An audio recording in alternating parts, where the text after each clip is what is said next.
नमस्कार, आप देख रहे हैं प्रदेश हलचल में हूं आपके साथ महेश जैन। नीमच के जावद क्षेत्र में रोजगार को लेकर 350 करोड़ की टेक्सटाइल फैक्ट्री लगने जा रही है। उस फैक्ट्री को लेकर डैम के पानी को लेकर लोगों के मन में एक डर सा पैदा हो गया था।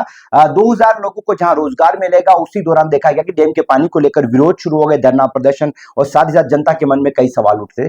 लगातार विरोध के बाद में आखिरकार डायरेक्टर एग्जीक्यूटिव जो है राजेश राठौर, और साथ साथ बता दें एसडीएम प्रशासनिक अमला और फैक्ट्री मालिक जो है राजेश जैन ने जनता के सवालों को लेकर बातचीत करी, उनके जवाब दिए। साथ साथ बता दें विधायक ओम प्रकाश सकलेचा ने आम जनता के साथ संवाद करा, बैठक करी और जनता के मन में जो अनसुलझे सवाल थे उनको लेकर बातचीत करी। और मोरवन बंद जो अनिश्चितकालीन था उसको भी खोला गया और अब फैक्ट्री का काम भी सुचारू और आम जनता भी इसको लेकर खुश दिखाई दे रही है। अधिक जानकारी के लिए हमारे साथ में आज मौजूद है जावद के क्षेत्र से विधायक और साथ साथ बता दें कि पूर्व कैबिनेट मंत्री जो ओम प्रकाश सकलेचा, इनसे बातचीत करेंगे विकास को लेकर क्या कुछ कहानी है और फैक्ट्री आने से जावद क्षेत्र में क्या फायदा है। सबसे पहले सकलेचा, हमारे चैनल में आपका स्वागत है। नमस्कार। जिस तरह की उद्योग को लेकर आप फैक्ट्री लाने जा रहे थे, कई और फैक्ट्रियां भी आनी है, लेकिन पहली फैक्ट्री आने से पहले ही विरोध शुरू हो गया था।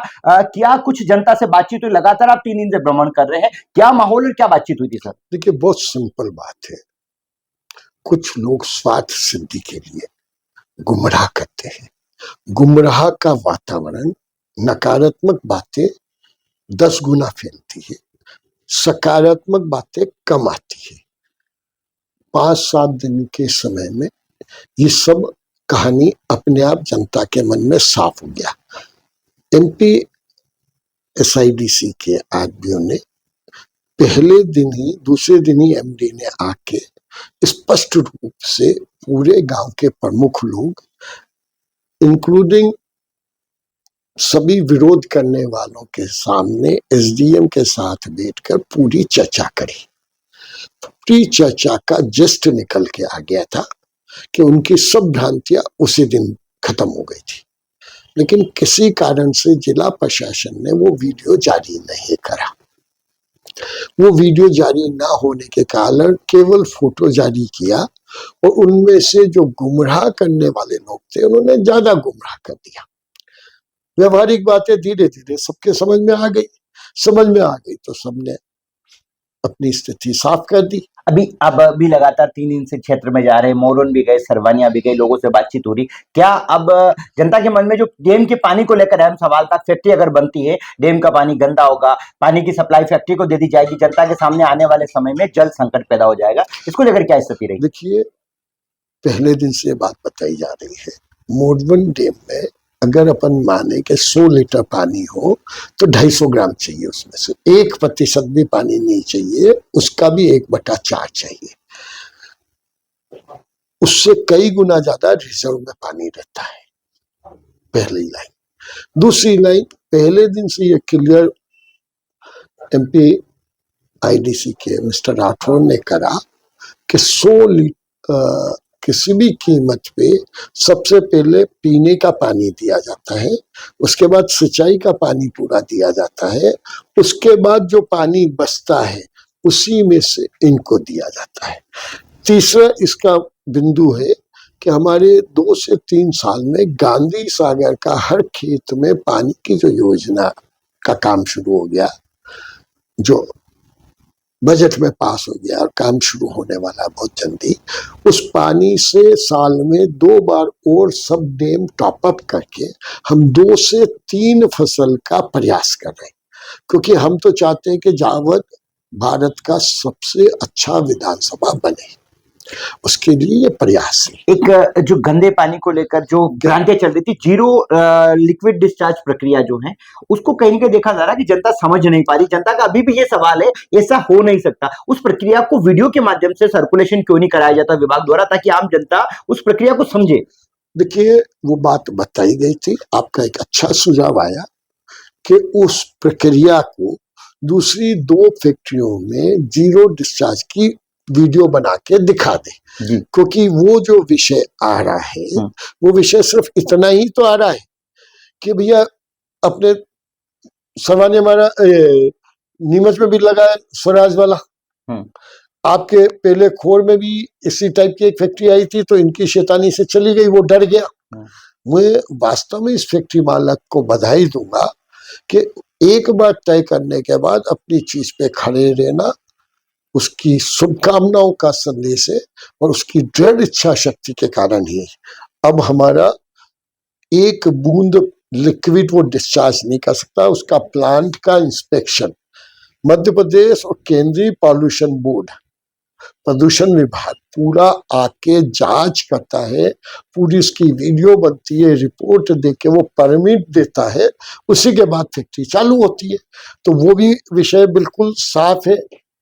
और आखिरी विषय जो इम्पोर्टेंट आता है कि सबसे ज्यादा रोजगार, अगर हम पूरे भारत में उद्योग का सिनेरियो देखें तो मध्य प्रदेश सरकार ने कृषि पे 15 साल काम किया, बट अब नए मुख्यमंत्री माननीय मोहन यादव जी ने इस साल को उद्योग ईयर घोषित किया और उनका पूरी शक्ति से काम कर रहे हैं। वही जो विरोध कर रहे हैं वो स्वागत कर रहे थे उस दिन मुख्यमंत्री का। नहीं, लेकिन स्वार्थ सिद्धि विधायक जी, रोजगार को लेकर ये भ्रांति फैलाई जा रही है कि बिहार के लोग ले आएंगे, कहते हैं लेकिन मिलता नहीं है। इसको लेकर हमारी जनता को कितनी गारंटी देना चाहेंगे कि स्थानीय को ही रोजगार मिलेगा? देखिए, मैं बेसिक मूल लाइन को समझाने का प्रयास करता हूँ। मुख्य जनता का उद्देश्य ये है कि हम कैसे रोजगार बाहरी व्यक्ति को देने से क्या फायदा, उन्हें अगर स्थानीय व्यक्ति और उन्हें कोई क्वालिफाइड नहीं चाहिए, वो तो इवन चौथी तीसरी चौथी पास महिला को भी सिलाई का काम सिखा के वहीं रखेंगे। अभी 300 से ज्यादा लोगों के आवेदन उनके पास आए, जिनमें से कुछ को वो भिलवाड़ा ट्रेनिंग के लिए लेके जा रहे हैं अभी। तो वो तो चाहेंगे क्योंकि उनको वो स्थानीय व्यक्ति ज्यादा सस्ता पड़ता है। बाहर के व्यक्ति को लाते हैं तो उसके रहने की व्यवस्था, उसके खाने की व्यवस्था, तनख्वाह के अलावा, क्योंकि वो भी रहने खाने के बाद कुछ बचाएगा तो ही तो बाहर से यहाँ आके काम करेगा। ये सिर्फ अफवाहें ज्यादा है, क्योंकि हर आदमी उसका इंडस्ट्री का तय करने के पहले एक सर्वे करता है कि उसके आसपास से कितने रोजगार हैं। और मैंने जब इस उद्योग मंत्री जब शुरू में प्लानिंग की थी तो मैंने ये प्लानिंग करी थी कि अलग अलग जोन में 20-20, 30-30 किलोमीटर के बाद अलग अलग उद्योग लगाए तो लोगों को स्थानीय रोजगार मिल पाए।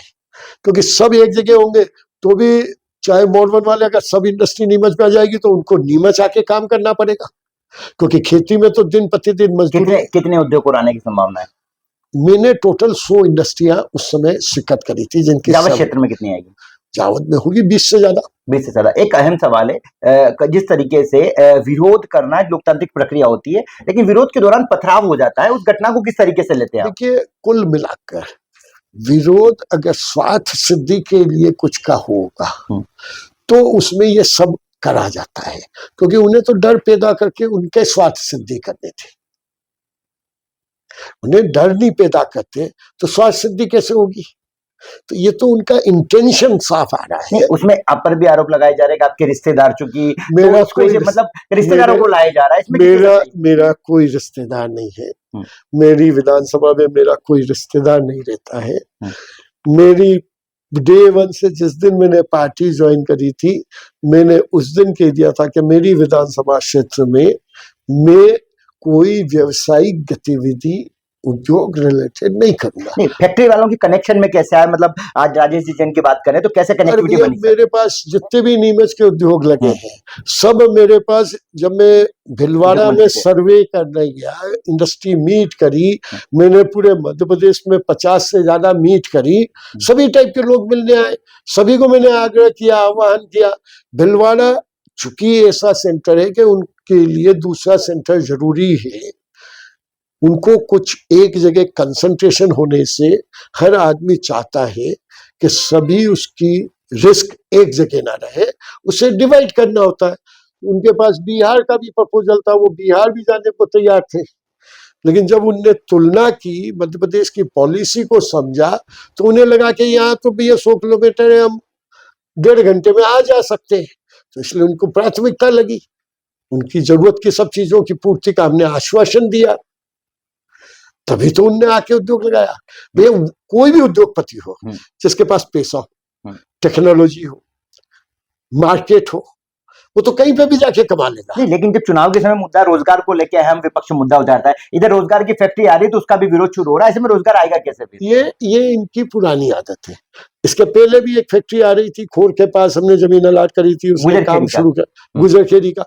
इनने विरोध किया, वहां के नौजवान आज परेशान हो रहे हैं कि उनका रोजगार खत्म हो गया, लेकिन उस दिन उनके समझ में ये नहीं आया, क्योंकि उसके दूसरी टीम के पास 24 घंटे सिवाय गुमराह करने के और कोई काम नहीं है। नकारात्मक बात 10 गुनी फैलती है, सकारात्मक बात 3 गुनी कम्युनिकेट होती है। तो मतलब पेयजल और सिंचाई पर किसानों पर कोई असर नहीं कोई पड़ेगा? असर नहीं पड़ेगा, 1% भी असर नहीं पड़ेगा। और ये मैं गारंटी के साथ कह रहा हूं, सिंचाई, पॉल्यूशन, एनवायरमेंट अगर कभी भी असर पड़ेगा तो मैं सबसे पहले अपने वोटर के साथ, अपनी जनता के साथ हूं, बाद में industry is a secondary subject. पहला सब्जेक्ट जनता की सेटिस्फेक्शन और खुशी है। उनके लिए रोजगार पैदा करने के लिए मेरे को 50 जगह सम्मेलन करके लोगों को निवेदन करना पड़ा। अभी जनता के सारे कंफ्यूजन दूर हो गए आपकी बातचीत में? 2 दिन से भ्रमण मेरे हिसाब से सबके दिमाग में क्लियर है। मेरे खुद के फार्म हाउस पे सब आए थे, सबने बैठ के बात करी। उसी समय उद्योग वाले भी आ गए, उनकी भी बैठ के आपस में बातें हो गई और उसी दिन सब विषय, परसों रात को सब खत्म हो गया, कल सब खुल भी गया, आज फैक्ट्री में भी काम शुरू हो गया। एक अहम सवाल था, जिस तरह घटना में एफआईआर हुई, लोगों का आपसे उम्मीद बैठी है, या उनका कहना है कि कुछ लोगों के नाम जो निर्दोष के डल गए हैं, उसमें उन लोगों को क्या आश्वासन देना चाहते हैं? निर्दोष का अगर नाम कोई भी है तो वो तुरंत समाज न्याय में उनकी मुक्ति होगी। किसी निर्दोष को 1% भी सजा नहीं दी जाएगी। मेरी प्रशासन से अपील होगी, उनके पास भी सब जानकारियां हैं, वीडियो सारे अवेलेबल है, सारे वीडियो अवेलेबल है। उसमें असेस करके कौन भड़का रहा है, किसने क्या किया क्या नहीं किया, उसका बैठ के चिंतन मनन करके उचित न्याय दे। अगर न्याय नहीं मिलेगा तो उचित स्थान पे चर्चा होगी। जैसा कि हमारे जनता को 1% भी तकलीफ में नहीं रखा जाएगा। जैसा कि हमारे साथ में इस वक्त पूर्व मंत्री और वर्तमान में विधायक जो जावद के ओम प्रकाश सकलेचा जी मौजूद है, जावद के मुद्दों पर, जनता के मन में डैम के पानी को लेकर और रोजगार को लेकर उठ रहे सवालों पर अपनी बात रखी और कहा कि सबसे पहले मेरे क्षेत्र की जनता मेरे लिए मायने रखेगी कि पेयजल और सिंचाई अहम होगा। अगर कोई ऐसी स्थिति बनती है तो सबसे पहले जनता के साथ में विधायक सकलेचा खड़े हुए दिखाई देंगे। और साथ साथ बता दें कि जिस तरीके से निर्दोष लोगों पर एफआईआर दर्ज करने को लेकर बातचीत हो रही, उसमें भी आश्वासन दिया कि किसी भी निर्दोष व्यक्ति पर अगर नाम जब एफआईआर की गई तो उसको तुरंत प्रभाव से बाहर किया जाएगा। और साथ साथ बता दें कि रोजगार को लेकर भी बड़ा दावा किया है कि स्थानीय लोगों को रोजगार मिलेगा, क्षेत्र का विकास होगा और कई और सौगातें बड़ी बड़ी मिलेगी।